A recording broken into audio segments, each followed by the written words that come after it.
fish head ko guys, isa lang anuhin ko, kainin ko muna. Bukas yung isa. Ayan. Super sarap guys. Ayan guys. Oh.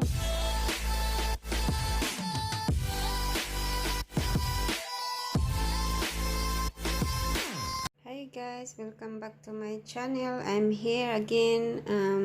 Going to cook sinigang na fish or fish head sinigang. Ayan, ito ngayon ang ingredients ko na gagamitin guys. Ito yung heads ng isda guys, pero hindi ko ito alam kung anong pangalan ng isda na to guys, kaya heads na lang ang sasabihin ko. Ayan, at ito yung lemongrass guys na nilagay ko sa freezer at ngayon nagamit ko. At ito naman yung onions. At half lang ang gamitin ko niyan guys kasi malaki na onion yan. At ito naman ang bell pepper, half lang din. At 1 tomato and 1 chili and coriander o anong tawag nito guys, or parsley. Ayan. At ang ginger guys, meron akong ginger kasi ito din ang nagpapasarap sa sinigang. Ayan. At ito naman ang lettuce ko kasi wala akong ibang green leaves dito, kaya ito ang gagamitin ko guys. Pwede naman to guys yung lettuce. Ayan, ito sinigang na isda guys, fish head sinigang. Ayan. Ayan guys. See you in a bit. Yung garlic pala, nakalimutan ko guys. Nandito. Ayan. Tapos na ako mag-cut din sa ano ko rin to. Importante to ang garlic guys sa aking sinigang. Ayan. So, andito ulit ako guys. Mayroon akong oil sa pot. Hot na yan. So, ilagay ko yung yung garlic. Mayroon akong garlic guys, nakalimutan ko pala kanina mag-cut. So mayroon akong garlic guys. Ayan,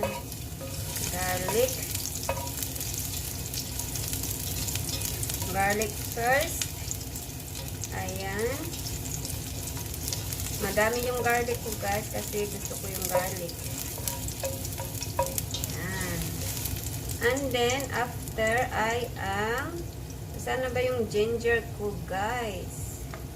Ang ginger muna. Ang ginger. Para nalabas yung aroma niya. Ayan.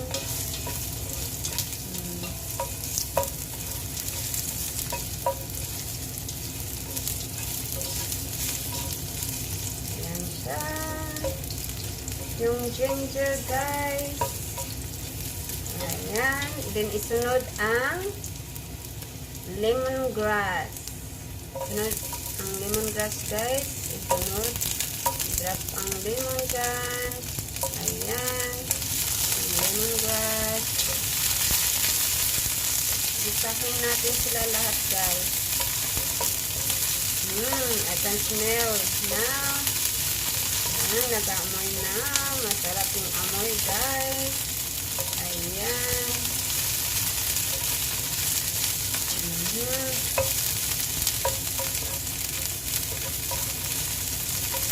Now, my onions. Drop yung onion. Ayan po. Drop yan sila down lahat.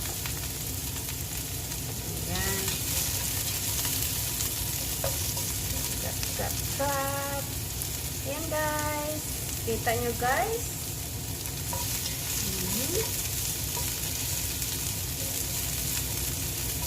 And then, lagay na lang natin din yung pepper or bell pepper. Ayan. At ang tomato guys. Ayan. Lagay na sila lahat dyan. At mamaya ko na ito ilagay guys.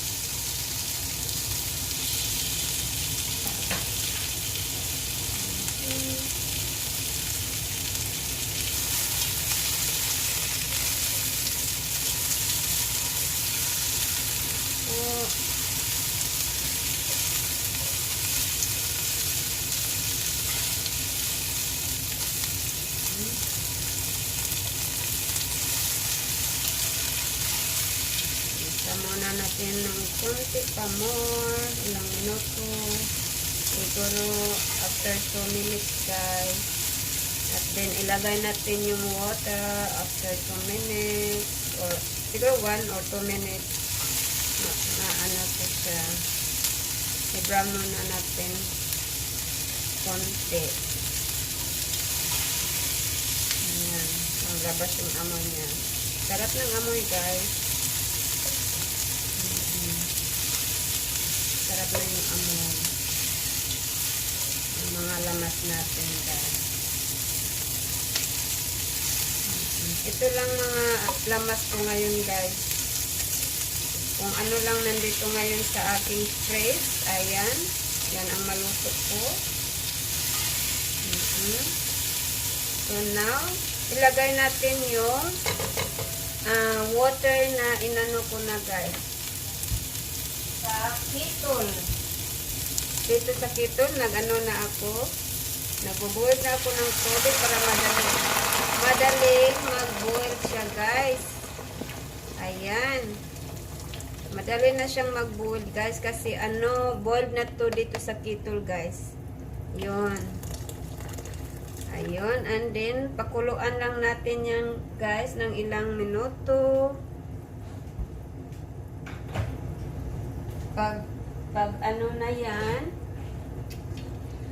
siguro 3 minutes guys, ilagay natin yung lid para kumukulo siya dyan. Ayan. Babalik tayo mamaya guys. Sige. Back again guys. We'll just check. Ayan. Kumukulo na siya guys. So after 1 minute or 2 minutes. Ayan. Kasi boiled na yan kanina yung water. So ilagay natin ang isda guys. Yung fish head ko. Dalawang fish heads ko na hindi ko alam kung anong isda to guys. Kayo nang bahala. Sabihin nyo lang sa comment section kung alam nyo to ang fish heads ko guys. Pasensya na, nakalimutan ko nung bumili ko nito. Hindi ko ma-remember kung anong heads to guys. Ayan, ilagay natin dito sa ano natin. Sapat. Ayan, lagay na siya dyan guys. Then, pakuluan natin siya ulit. Ilagay natin. Or, before we forgot, we put the this one guys. Ayan. Yung, meron akong na-open na sinigang guys. Sinigang na sampalok. Ito po siya. Ayan, half to. So, ilagay ko to siya guys. Yung half na yan. Ayan, masarap na yan siya. Ayan, ang sinigang ko ngayon guys. Ayan.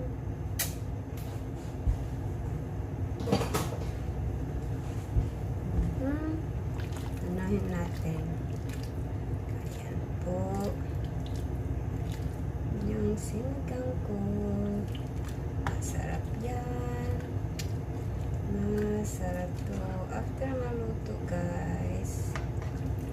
Kaya ayun. Wait muna tayo ng ilang minuto. At balikan natin siya dyan guys. Ayan. Check natin to guys ha. Ayan. Ayan siya guys. Check natin kung luto na ba yung isda natin guys. Siguro luto na yan guys. Ayan siya guys. Oh. Ayan siya. Ang sarap dito guys. Ang gusto ko na part na sa head guys. Ayan. Taba-taba siya. Tingnan nyo ang sabaw guys. Ang sarap. Ang sarap-sarap ng sabaw. Oh. Tingnan nyo guys. Ayan siya. Ayan siya guys. Ayan. So, 3 minutes yan guys. Nag-simmer. After 3 minutes guys, I think it's luto na to guys. Ayan. I-ano lang natin ganyan dyan guys. I-turn lang natin sa other side. Ayan. Turn natin siya guys. Lagay ako ng asin guys. Ano ba yung asin ko, guys? Salt. Lagyan for taste.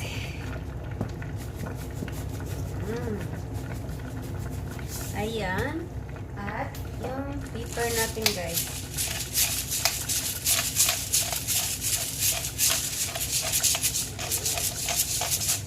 So now, lagay na natin yung veggies natin, guys. Ayan, oh. Ayan, lagay natin yan siya. Diyan. At ito, guys.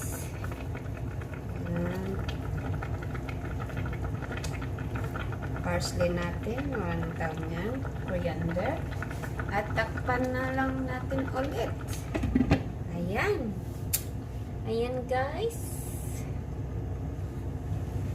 Ayan siya.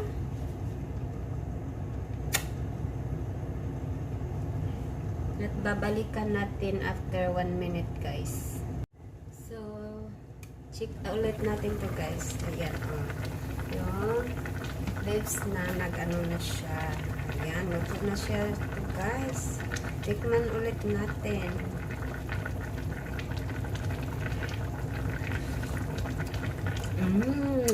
Yum, yum, yum. Very yummy, guys. Super sarap. Very yummy, guys. Sana ma-taste nyo to, guys. Grabe. Yum, yum, yum, yum. Sarap. Okay. Time to eat. Ayan, guys. Balikan natin ulit to, guys. Dahil kakain na ako. Ayan. Lagay ko to sa bowl, guys. Lagay ko to sa bowl, itong isa. Ayan. Ayan, guys. Look at that heads. Look at that heads. Ayan. Super yummy. Ayan. Gustong-gusto ko yan. At itong sabaw na to, guys. Lagay natin. Ayan po. Ayan. Ayan. Ayan na. Dami yung mga lamas lagay natin para magandang tingnan yung lamas. Ayan, guys, kainan na soon. Ayan po. Ayan, pakita natin nandyan. Ayan, I think that's enough for me, guys. Ang laki ng bowl ko, guys. Ayan, no? Tingnan nyo. Ayan, takpan natin.